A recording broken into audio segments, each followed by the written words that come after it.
Matapos ang biglaang pagtatapos ng content partnership sa pagitan ng ABS-CBN at TV5, maraming palabas na paborito ng mga manonood ang biglaang naalis sa primetime ng kapatid network.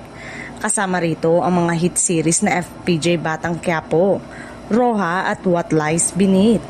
Ayon sa mga ulat, nagkaroon ng hindi pagkakaunawaan sa pagitan ni Manny MVP Pangilinan at ABS-CBN.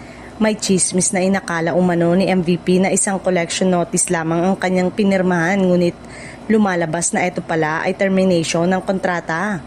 Dahil dito, tuluyang natigil ang airing ng ilang kapamilya show sa TV5 na nagdulot ng agarang kaguluhan sa kanilang primetime schedule.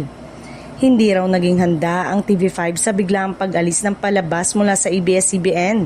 Ang resulta, umaalog-alog ang kanilang programming at pansamantalang bumabang ratings sa primetime slot.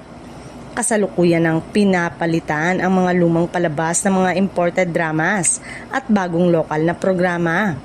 Subalit, kulang pa rin ito sa audience pool na dala ng kapamilya hits. Samantala, agad namang nakahanap ng bagong tahanan ng mga palabas ng ABS-CBN. Ilan sa mga ito ay ang ipapalabas na ngayon sa All TV at sa iba pang kapamilya platform tulad ng A2Z at Kapamilya Channel. Ayon sa mga entertainment insiders, ang biglaang pagbabago sa lineup ng TV5 ay isa ring senyalis ng pagiging hands-on ni MVP sa programming ng network.